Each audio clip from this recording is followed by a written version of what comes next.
안녕하세요. 저는 외동아들과 손녀랑 살고 있는 엄마입니다. 우리 아들이 근래에 이혼을 했어요. 앞으로 평생 남을 이 상처를 어떻게 위로해주면 좋을까 조언을 좀 얻고 싶어서 이래저래 알아보다가 사연까지 오게 되었네요. 저는 사별해서 남편을 잃었지만 영혼을 약속한 배우자와 갈등으로 인해 갈라져야 했다면 얼마나 상처가 크고 더 지옥 같을지 감히 가늠할 수가 없네요.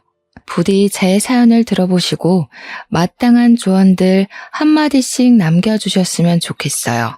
이제 새 출발하는 우리 아들이 청취자분들의 조언을 새겨 듣고 자기 딸을 위해서라도 마음속에 남은 쓰레기를 얼른 던져버리길 바랄 뿐이네요. 너무나도 어여뻤던 저의 며느리 이야기를 좀 해볼게요. 아들이랑 며느리는 대학교 때 만나서 만남을 쭉 이어왔습니다. 서로의 관계에 모난 곳 없어서 결혼까지 하게 되었는데요. 둘이서 꽤 오래 만났기에 저는 며느리를 일찌감치 알고 있었어요. 아들이 워낙 며느리를 자랑하기도 했지만 며느리가 아들 따라서 몇 번씩 저희 집 앞을 왔을 때 저랑 마주쳤었거든요. 처음 마주쳤을 땐 너무 희고 고운 처자가 우리 집 앞에서 우리 집을 쳐다보고 있길래 어디 교회에서 홍보 오러 온 전도사 아가씨쯤 되는 사람인 줄 알았어요. 제가 누구냐고 물어보니까 저를 반기는 얼굴이 아주 환하고 친절했거든요.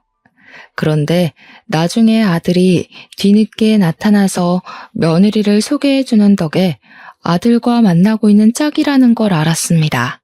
그게 며느리와의 첫 대면이었죠. 며느리 인상은 막 화려한 편은 아니었어요. 굳이 이미지로 비유를 하자면 제가 어디 기독교 처자로 착각했을 만큼 전도사나 수녀 인상 같은 느낌이 강했습니다. 선이 곱고 전체적으로 청순한 분위기였어요. 다 늙은 제가 봐도 예쁘장하니 눈길이 가는데 아들 눈에는 얼마나 좋아 죽을 만큼이겠습니까? 아들은 제게 며느리의 존재를 한번 들킨 이후론 더 과감하게 집으로 데려오기 시작했어요. 초반에 저는 애들을 위해서 자리를 비켜주고 애써 방에 들어가 나오질 않고 그랬습니다. 애들이 저를 불편해할 것 같기도 했지만 사실은 반대로 제가 며느리의 존재가 불편했기 때문도 있었죠. 그렇다고 아들에게 데려오지 말라고 할 수도 없는 법이잖아요. 제가 조금 불편하고 마는 게 나았어요. 그런데 사람 관계란 것이 참 신기해요. 낯선 사람이라도 얼굴 자주 보이고 마주보며 웃는 날이 늘어가면 정이 든다고 며느리와 알고 지낸 지 한 해 두 해가 넘어가자 더 이상 제가 자리를 피하지 않게 되더라고요. 저도 모르게 며느리에게 먼저 인사를 하기 시작했고 밥 한 끼라도 더 먹여서 보내려고 잔소리하기도 했어요.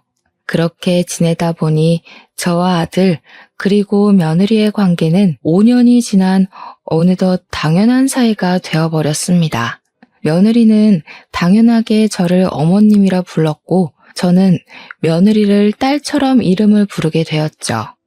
게다가 한두 해 지났을 땐 아들을 통해서 며느리를 챙겼던 걸 그 이후에는 며느리에게 직접 연락해 며느리만 집으로 불렀던 적도 많아졌습니다.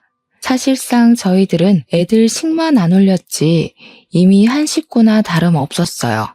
애들이 결혼을 하게 된 건 자연스러운 순서나 마찬가지였습니다.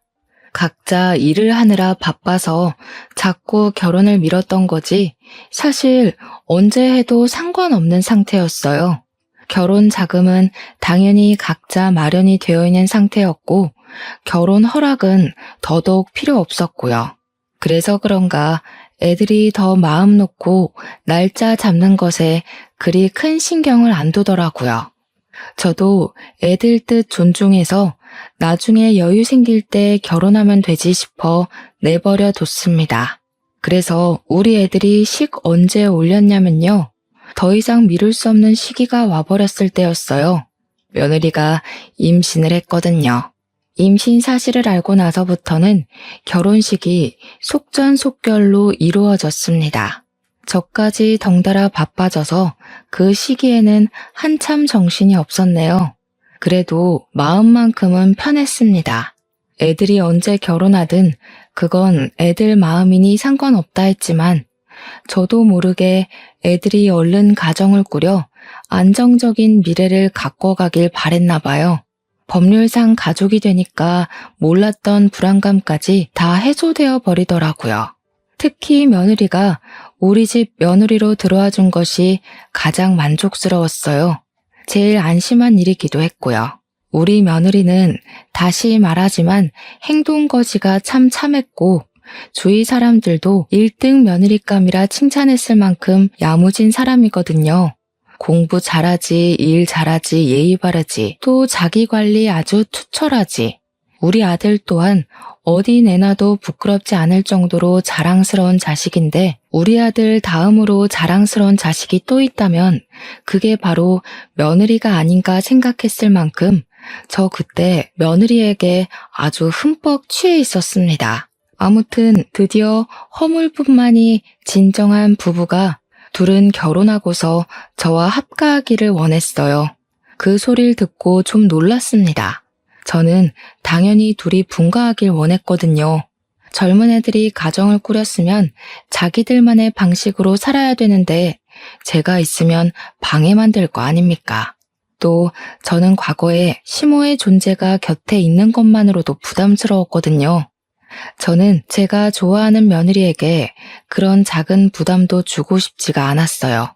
그래서 합가는 절대 염두도 안 두고 있었습니다.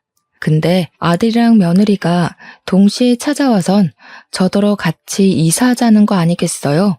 이미 집을 구했다면서 말이죠. 됐다니까 그러네. 괜히 예쁜 신혼 분위기 우중충하게 죽일 일 있나. 나 혼자 남을 거 신경 쓰여서 그러는 거면 걱정 마.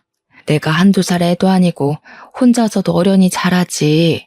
어머님 혼자서 잘하시는 거 알죠? 그럼 이런 이유는 어떠세요? 제가 집안일을 아직 못 배워서 서툴거든요. 어머님께서 한동안 같이 지내시면서 좀 가르쳐 주시면 안 될까요? 저 뱃속에 아이도 있는데 집안일까지 감당 안 되면 힘들 것 같아서요.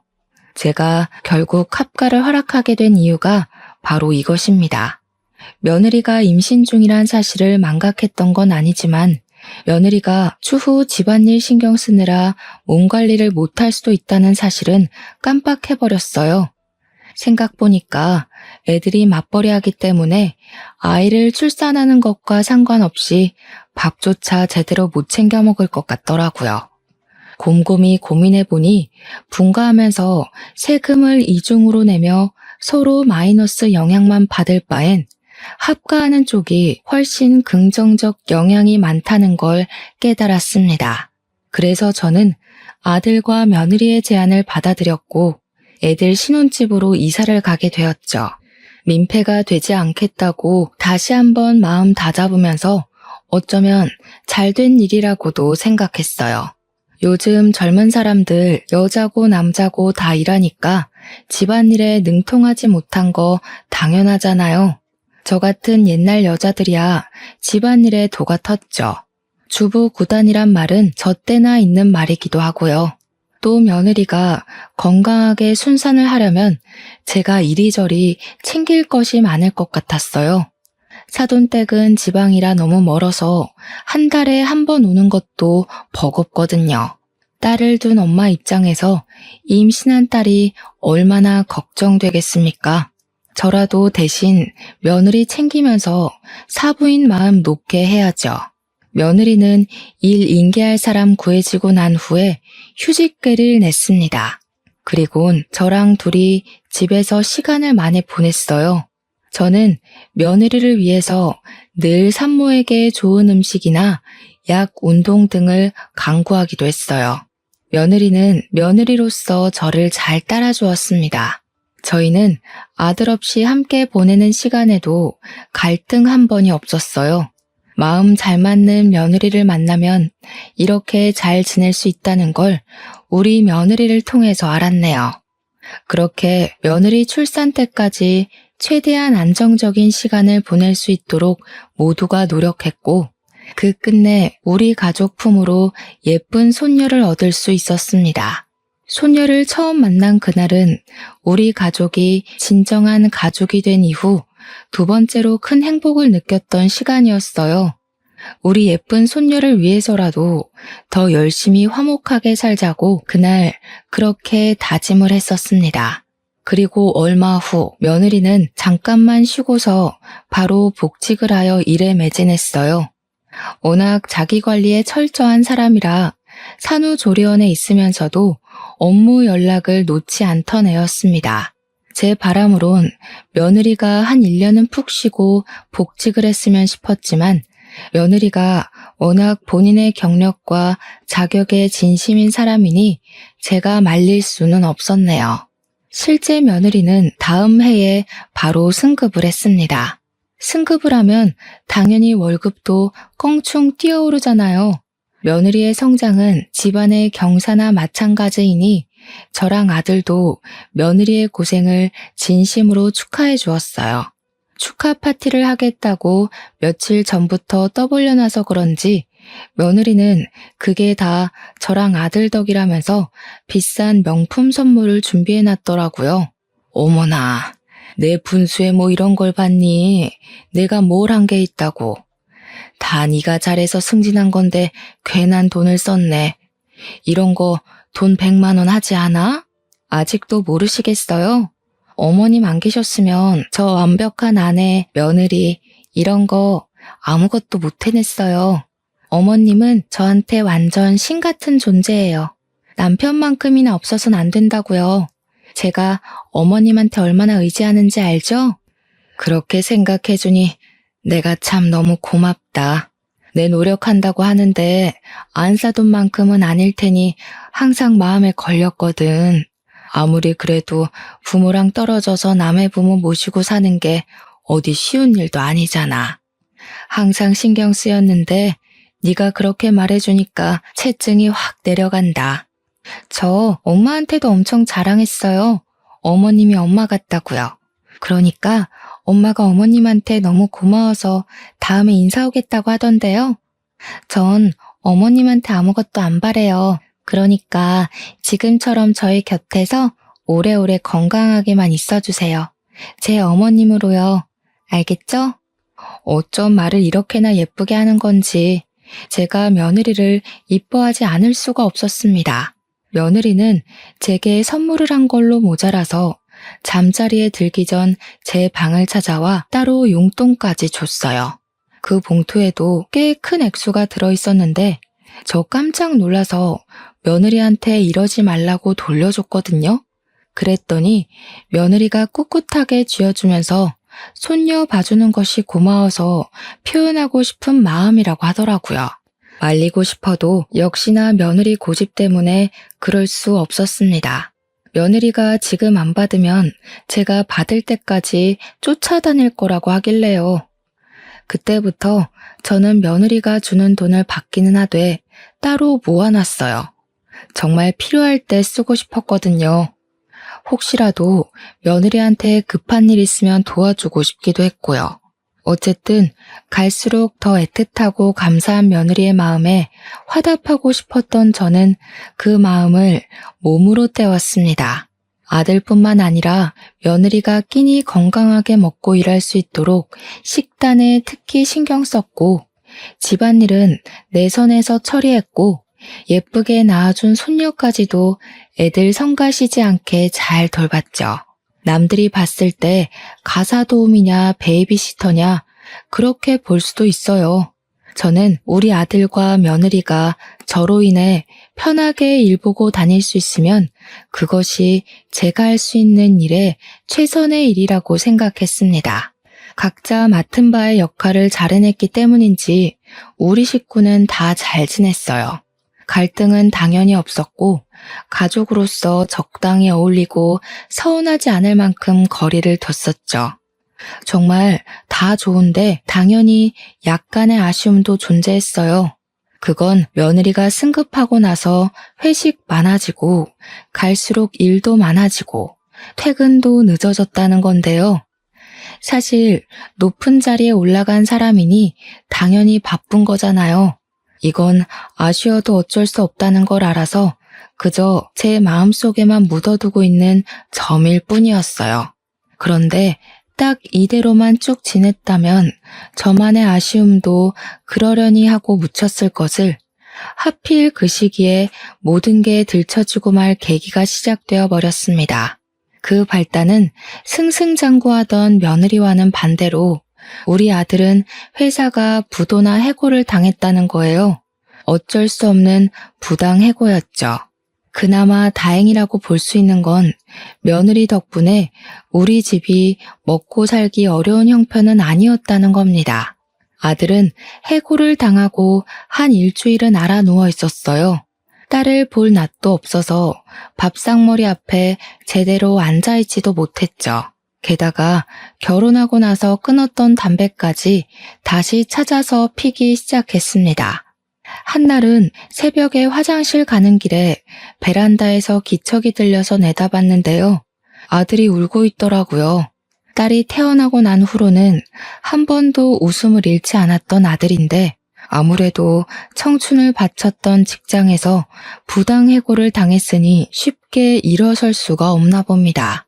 아들만의 시간을 괜히 방해하고 싶지 않기도 했고 아들의 자존심을 지켜주고 싶어서 저는 그 모습을 모른 채 하고 돌아섰네요. 저도 그날 밤은 유독 마음이 편치 않아 뜬 눈으로 날을 보냈습니다. 제가 아들을 위해 할 수 있는 일은 더 아무렇지 않게 대하는 거였어요.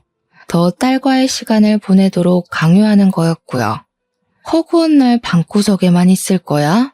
오랜만에 집에 주야장천 있는 건데 이때라도 네 딸이랑 놀아주고 그래라. 애가 아빠 얼굴도 까먹겠네. 일부러 아들을 더 타박하기도 했죠. 그럴 때면 아들은 어쩔 수 없이 방에서 기어나와 자기 딸을 한번 안아보곤 했어요. 우리 손녀가 참 장한 것이 울지를 않는다는 건데요. 누굴 닮아서 그런가 웃음이 많아요. 자기 아빠를 보고도 잘만 웃더라고요.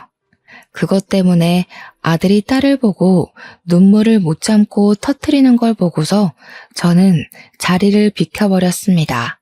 그리곤 며칠 뒤였어요. 아들이 갑자기 옷을 챙겨 입고 외출을 하더라고요. 딸과 인사 한번 하더니 저한테 아르바이트 다녀온다고 하는 거 아니겠습니까? 세상에 돈 벌 수 있는 데가 거기만 있는 것도 아니고 아르바이트 하면서 다른 직장 알아보려고. 나보다 나이 더 많은 사람들도 취업 뛰는데 정도면 아직 젊잖아. 아들이 딸이랑 시간을 보내더니 용기를 얻었나 보더라고요. 자식이 있어서 가만히 있을 수 없었던 아들은 끝내 배달 아르바이트를 먼저 시작했습니다. 자랑스러웠어요. 우리 아들이 한층 성장한 어른 같았고 한 집안의 가장으로서도 자격이 있는 것 같아 뿌듯했습니다. 그런데 며느리는 아들이 배달 일을 한다고 하니까 좀 못마땅했나 봐요. 어느 날 방에서 아들이랑 며느리가 처음으로 투닥거리는 소리가 들리더라고요. 제가 감히 끼어들 사이는 아니라고 생각했지만 대화 내용이 바깥까지 들려서 집중을 안 할 수가 없었습니다. 아무리 그래도 그렇지. 여의도 구간 도는 거면 나 회사 다니는 동네잖아. 우리 회사 사람들이 당신 알아보기라도 하면 어떡해? 당신은 와이프가 회사에서 창피당했으면 좋겠어? 내 생각은 안 해? 너네 회사 주소로 된 배달은 안 받으면 되잖아. 그리고 그 사람들이랑은 결혼식 때 한 번 봤는데 뭘 어떻게 알아본다는 거야? 우리 회사 사람들이 눈썰미 얼마나 좋은데 우리 청첩장 돌렸을 때 당신 얼굴 팔렸거든? 우리 집이 배달해야 될 정도로 어려운 게 아닌데 왜 뜬금없이 나서서 고생하냐고. 너무 안타까운 상황이라 생각했습니다. 어쩌다가 사이좋던 애들이 이렇게까지 싸우는 일이 와버렸는지. 부부 일에 이래라 저래라 참견할 입장이 못 되었던 저는 그저 손녀만 안고서 자리를 피할 수밖에 없었어요. 속으로 애들끼리 지혜롭게 관계를 잘 풀어나가길 빌 뿐이었죠. 그런 상황에서 갈수록 안타까운 건 우리 손녀였어요. 엄마라는 사람은 높은 직급이라 바쁘고 아빠라는 사람은 늦은 밤까지 아르바이트 뛰느라 바쁘니 우리 손녀가 시간이 지날수록 더 부모 품에 안겨보질 못하는 겁니다. 한참 중요할 시기인데 이래도 되나 싶어 저도 점점 마음이 조급해지더라고요.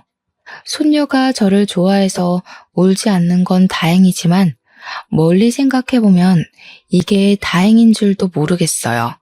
확실히 이때부터 저희 가족이 뭔가 잘못되고 있는 기운은 느껴졌습니다. 그렇게 어느 날이었어요. 우리 손녀는 9시가 되면 꼬박 잠을 잘 잤는데요. 그날은 다소 늦게 잤습니다. 거의 11시 다 돼서 잠이 든 걸로 기억해요. 그래서 제가 집안 정리를 좀 늦게 시작했었거든요. 그런데 한 1시쯤이었나? 누가 도어록을 자꾸 틀리게 눌리는 겁니다. 자꾸 신호음이 울려서 혹시 손녀가 깰까봐 황급히 인터폰 확인했어요. 누구냐고 묻기도 전에 안에서 며느리 목소리 들리더라고요. 저는 바로 나가서 문을 열었습니다. 당연히 며느리 혼자만 있는 줄 알고 잠옷바람 그대로 나갔어요. 근데 막상 제 눈앞에 서 있는 사람은 며느리가 아닌 술에 떡이 된 며느리를 업고 있는 웬 총각이었습니다. 며느리가 번호를 불러주는 대로 총각이 누르고 있었는데 틀리게 부르니까 총각도 계속 틀리게 누르고 있었나 봅니다.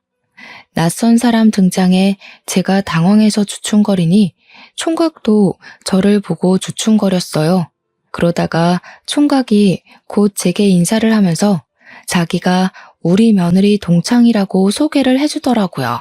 그러면서 방이 어디냐고 묻대요. 그제야 저도 당황스러운 마음을 정리하고 얼른 안으로 안내했죠. 고마워서 물 한 잔이라도 주려고 했는데 동창 총각은 괜찮다고 불이 나게 집을 나갔습니다. 며느리는 그새 기절한 듯 잠이 든 상태여서 옷을 갈아입히지도 못했네요. 그날은 며느리를 보면서 기분이 좀 찝찝했습니다. 그전에도 술을 진탕 마시고 와서 쓰러지듯 잠을 잔 적은 많았어요. 그게 당연히 회식 때문인 줄 알았거든요. 근데 그날은 동창한테 업혀온 거라서 많이 의아했어요. 그럼 매일 일하느라 늦는 것도 아니고 회식을 하는 것도 아니라는 소리잖아요. 그 사실을 알게 되니 기분 좀 별로더라고요.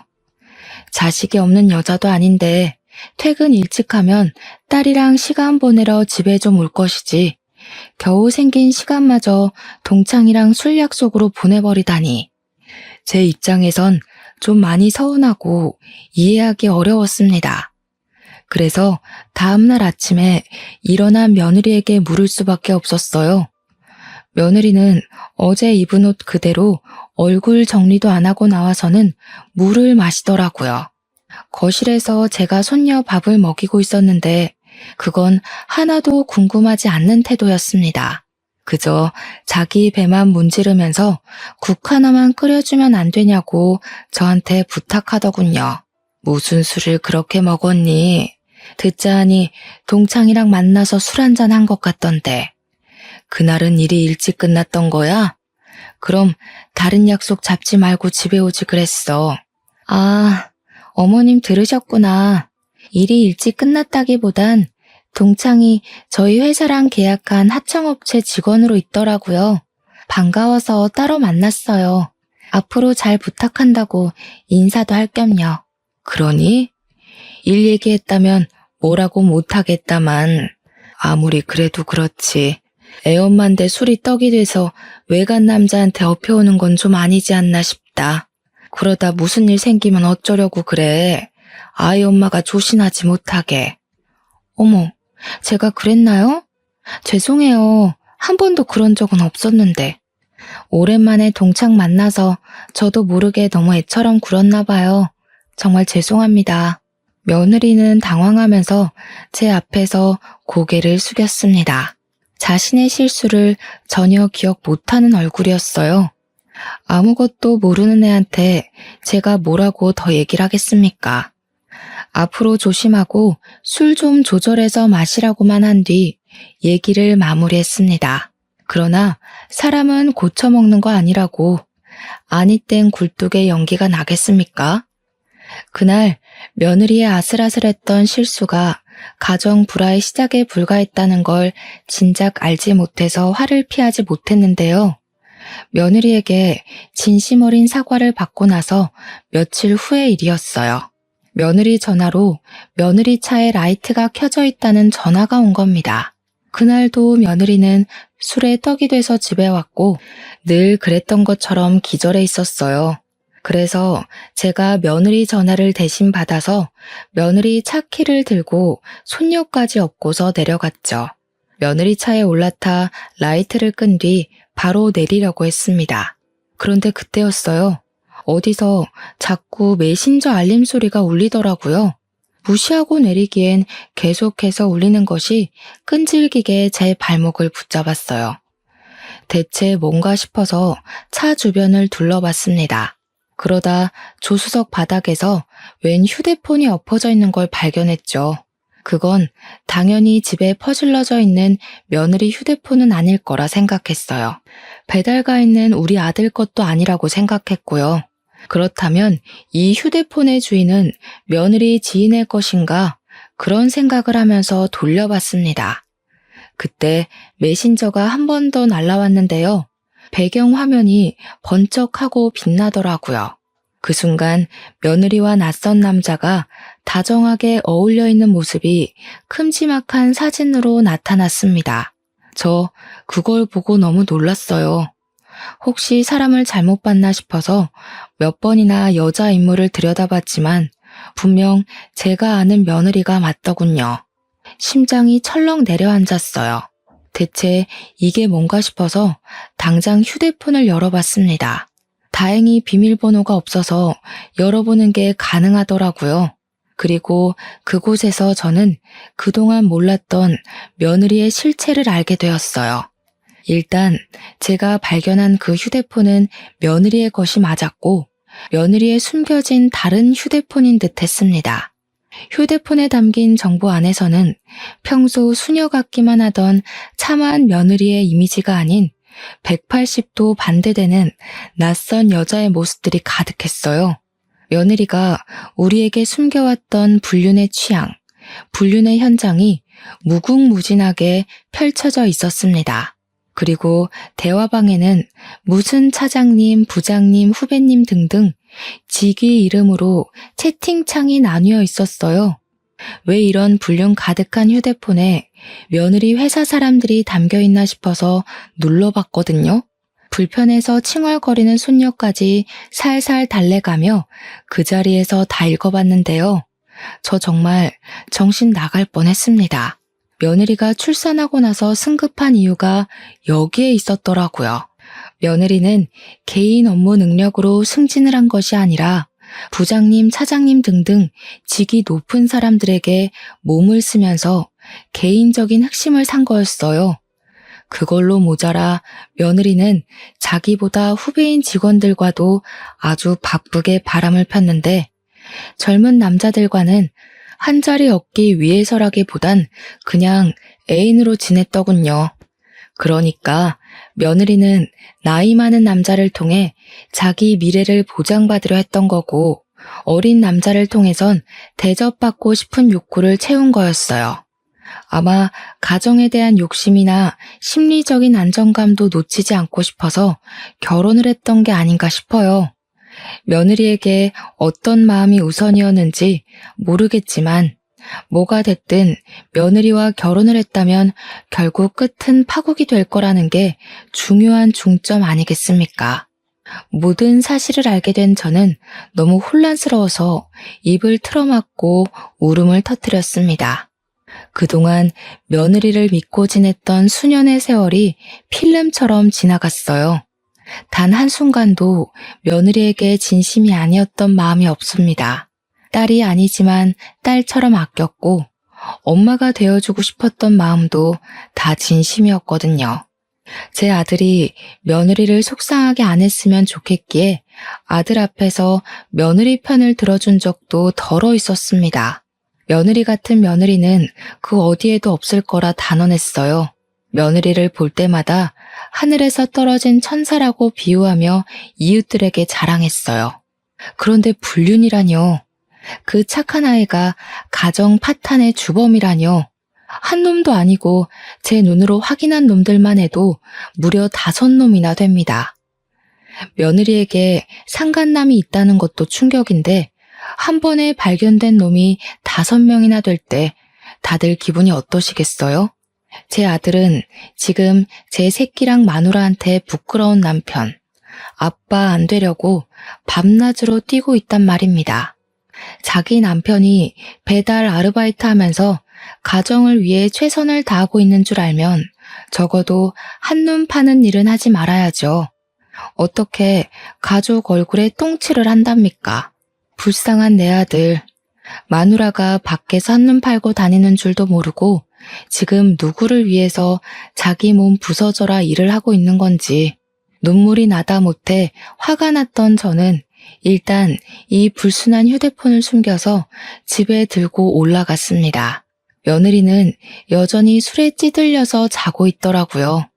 그 모습이 꼴보기 싫어 베개를 들고 얼굴을 한 대 내리쳤어요. 이 천벌 받을 것.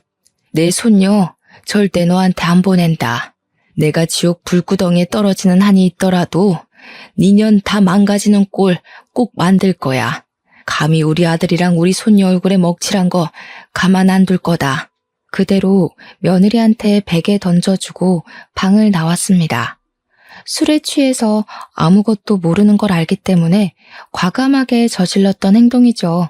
예상대로 며느리는 아무것도 모르고 아무 일도 없었다는 듯 고상한 척하며 출근을 했습니다.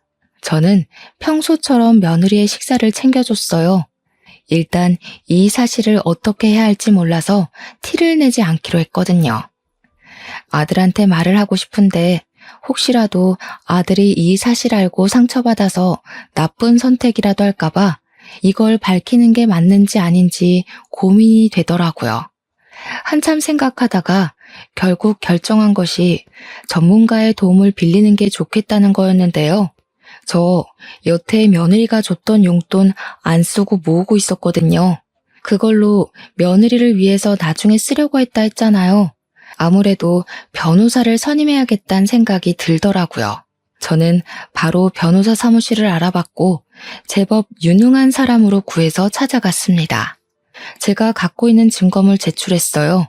무려 5명이나 되는 며느리의 상간남 존재에 변호사도 놀라더라고요.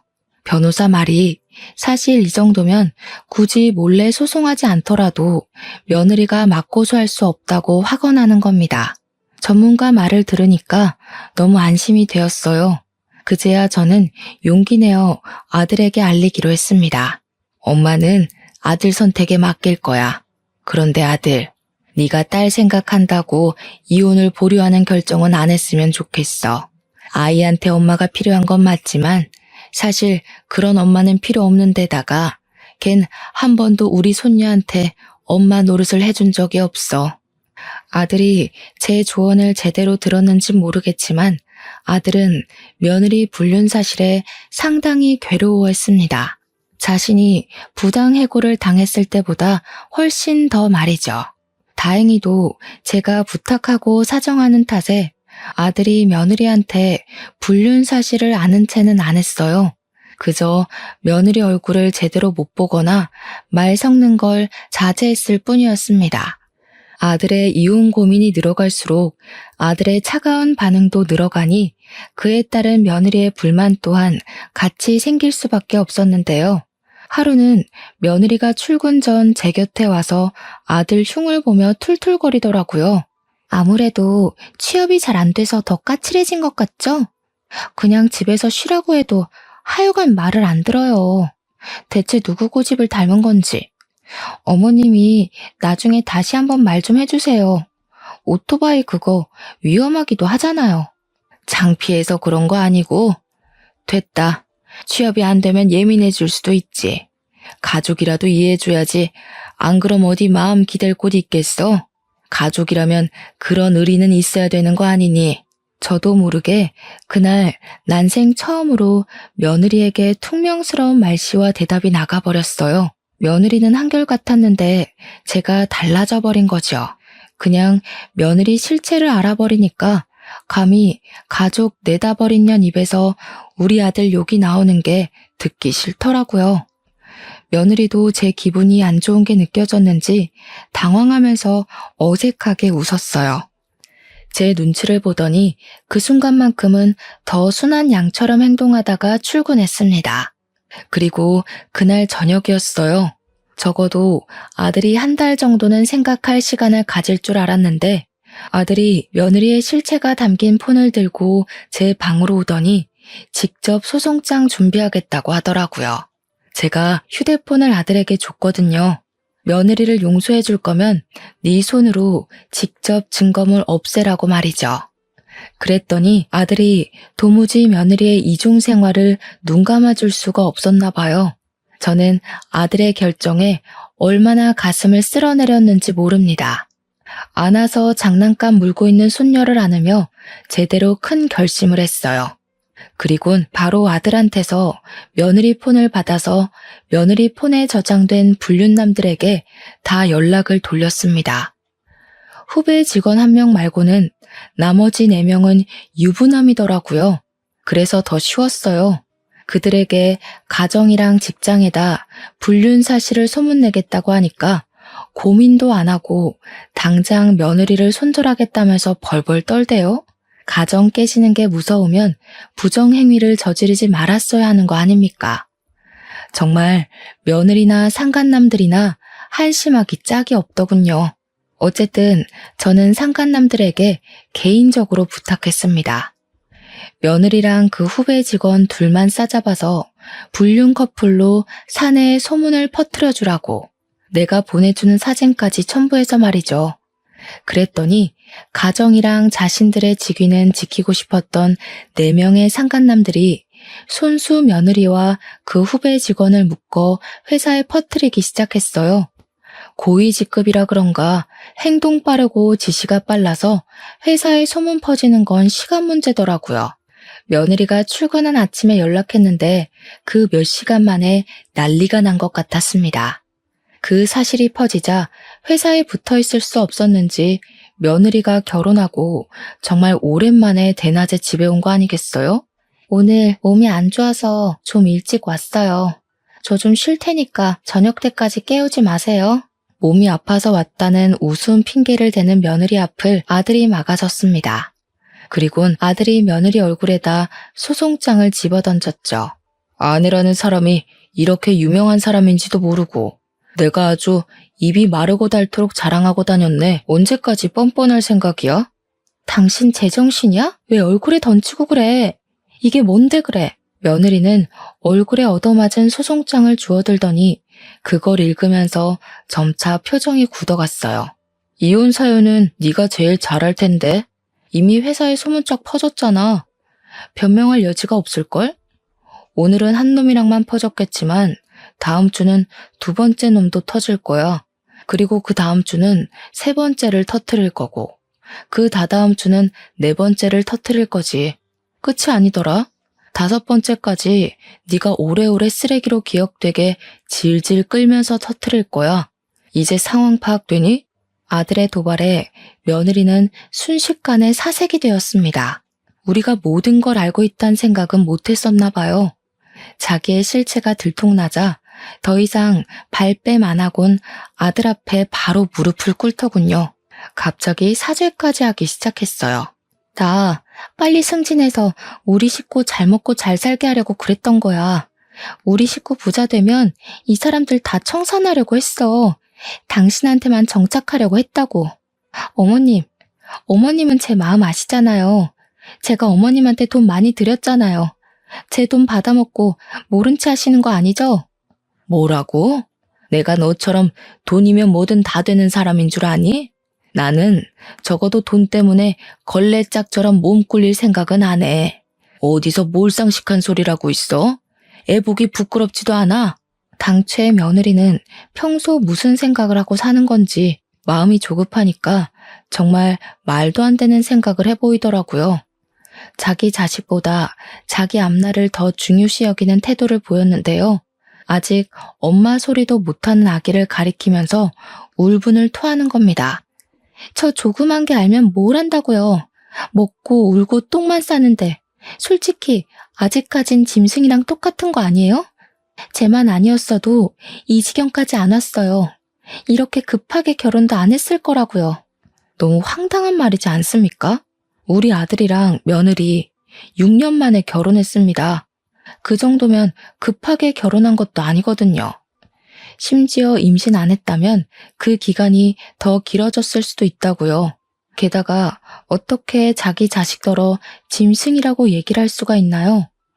저는 오히려 그렇게 얘기를 하는 며느리가 더 짐승 같아 보여서 결국 못 참고 며느리의 귀싸대기를 날렸습니다. 그런데 그때였어요. 며느리의 망언에 아들은 저랑은 다른 뭔가를 깨달았나 봅니다. 갑자기 며느리 멱살을 잡더니 충격받은 얼굴을 하는 거 아니겠습니까? 그리곤 아들이 내뱉는 말에 저도 입을 틀어막고 말았어요. 애 아니었으면 결혼 급하게 안 했을 거라는 게 무슨 말이야? 설마 혜율이 우리 딸 아니야? 아들이 콕 집어 얘기를 하자 며느리 표정이 세차게 흔들렸습니다. 그리곤 당황한 며느리가 뭔 개소리냐며 생전 우리 앞에서는 안 쓰던 은어까지 쓰기 시작했어요. 누가 봐도 며느리의 거짓말은 거짓말로 보일 정도였죠. 화가 난 아들은 며느리를 강제로 끌고서 현관으로 향했습니다. 그리고 저 보고도 손녀를 데리고 같이 유전자 센터 가자고 해서 외출을 하게 되었어요. 가는 도중에 며느리가 계속 저항했지만 아들이 처음으로 무서우리만큼 힘을 써서 며느리를 차에 태웠어요. 그리고 몇 시간 뒤 센터에서 받은 서류로 인해 절망적인 사실이 밝혀졌습니다. 설마 했는데 제가 안고 있는 손녀가 우리 아들 핏줄이 아니라는 사실이었어요. 손녀를 안고 있던 저는 그대로 주저앉아서 눈물을 터뜨렸습니다. 이런 상황에서도 아무것도 모르고 착하게 안겨있는 손녀를 더 꼭 안으면서 당시의 상황을 원망했어요. 아들은 들고 있던 검사지를 며느리한테 던지면서 생부가 누구냐고 소리치고 있었습니다. 장소가 센터인 것도 있고서 상간남들 중에 누구냐면서 당장 밝히라고 언성을 높였죠. 미안해 여보. 나도 나중에 알았어. 그 사람들은 아니야. 내가 다 잘못했으니까 제발 그냥 넘어가줘. 당신이 시키는 거 다 할게. 내 급여 당신이 관리하겠다고 해도 아무 말 안 할게. 내 전 재산 다 줄게. 그러니까 제발 부탁이야. 아무것도 묻지 마. 뒤져보면 알겠지. 남자관계 복잡한 네가 우리 딸 생부를 과연 끊어냈을까? 대신 내가 뒤져서 알아내면 넌 이제 한국에서 얼굴 들고 못 살 줄 알아. 아들이 작정하고 며느리의 본 휴대폰을 뺏으려고 하자 며느리가 결국 알겠다고 실토를 했는데요. 그 얘기를 듣고 제가 제일 크게 경악하고 말았어요. 듣다 보니 누군지 어렴풋이 알겠더라고요. 며느리 말이 손녀 생부는 자기 동창생이라고 했습니다. 그 말을 듣자마자 생각나는 사람이 있었어요. 바로 지난날 술 취해서 며느리를 업고 왔던 동창생이었죠. 그 총각이 우리 손녀의 생부였던 거예요. 며느리랑 그때 만난 이유가 일 때문이 아니라 손녀 때문이었던 겁니다. 게다가 임신하고 그 총각이 아닌 우리 아들이랑 결혼을 했던 건 우리 아들과 사귀던 중에 그 총각이랑 바람을 피웠는데 당시 그 총각은 전망이 없는 사람이었고 우리 아들이 더 미래가 탄탄했던지라 우리 아들 애인 척 속이고 결혼을 했던 거라네요. 여보, 미안해. 어머님, 제가 잘못했어요. 저 정말 이혼하기 싫어요. 다시는 바람 안 피울게요. 돈 때문에 그랬어요. 이제 돈 필요 없으니까 다 정리할게요. 제발 한 번만 봐주세요. 2번 실수하면 그때 이혼하면 되잖아요. 이미 지나버린 사실까지 알자 저는 또 한 번 세상이 무너지는 느낌을 받았습니다. 아마 아들이 가장 크게 상실했겠죠. 그 와중에 며느리는 계속 손이 발휘되도록 빌었어요. 하지만 그게 어디 용서로 될 일이겠습니까? 부부는 신뢰가 없으면 이미 끝난 관계잖아요. 그건 가족 관계도 마찬가지고 부모 자식 관계도 역시라고 생각합니다. 아들은 물론이거니와 저도 며느리에게 더 이상 신뢰가 없어요. 며느리와 함께 가야 할 이유가 없기 때문에 며느리의 용서를 받을 이유도 없었습니다. 아들은 끝내 며느리를 버렸고 이혼 소송을 진행했습니다. 그뿐만 아니라 손해배상 청구까지도 하게 되었죠. 그리고 무려 5명의 상간남에다 손녀의 생부까지 해서 총 6명의 상간남에게 상간자 소송을 진행했어요. 또 며느리에게 양육권 청구도 빠짐없이 요구했고요. 며느리는 우선 불륜 소문이 나자마자 회사에서 사직당했습니다. 소문이 좀 길게 퍼져서 그 뒤로도 같은 계열사 취직은 어려울 거예요. 게다가 그 4명의 유부남 집안에서 상간녀 소송까지 당하는 바람에 전 재산을 잃고 빚쟁이가 되었다고 들었거든요. 어디 일용직 아르바이트나 뛰지 않을까 싶습니다. 그런 여자 소식 더는 불경스러워서 관심 끊다 보니 여기까지만 알고 있고요. 일단 우리 아들은 다행히 취직에 성공했어요. 큰일 치르면서도 취업 준비를 손 놓지 않더니 결국 괜찮은 회사에 들어갔습니다. 이제 막 들어가서 적응하려면 시간이 많이 필요할 거예요. 그리고 우리 예쁜 손녀는요. 비록 우리 아들 핏줄은 아니지만 이미 쓰레기 부모한테는 못 보낼 만큼 정이 생겨버려 제가 데리고 살기로 했어요. 한 번도 제 손녀 아니라고 생각해 본 적 없었고 태어난 후로 제 품에 가장 많이 안겨 있었던 아이거든요. 이 예쁜 아이를 어떻게 떼어놓겠습니까? 우리 아들도 자기 성을 딴 손녀를 친자식으로 생각하고 있어요. 그래서 힘내고 새 출발하려는 거거든요. 이혼하면서 아마 아들이 가장 많이 힘들었을 텐데 쉬지도 못하고 뛰기만 하는 것 같아서 좀 많이 걱정됩니다. 아들이 워낙 내색하는 편이 아니라 제가 또 대놓고 위로도 못하겠어요. 속병이 나면 안 될 텐데 그렇게 저 혼자만 전전긍긍하고 있네요. 시간이 약이라지만 괜히 힘이 돼주는 말 한마디 해주고 싶어요. 혹시 부담스럽지 않은 조언이 있다면 한마디씩 알려주세요. 우리 아들이 보고서 내심 위로를 받을 수 있었으면 좋겠습니다. 아무쪼록 일이 잘 풀린 거라 생각하고 열심히 살아보도록 하겠습니다. 저도 우리 아들이랑 손녀를 위해서 건강관리 잘하면서 곁에 오래오래 머물러 보려고요. 긴 사연 여기서 끝마칠게요. 들어주셔서 감사합니다.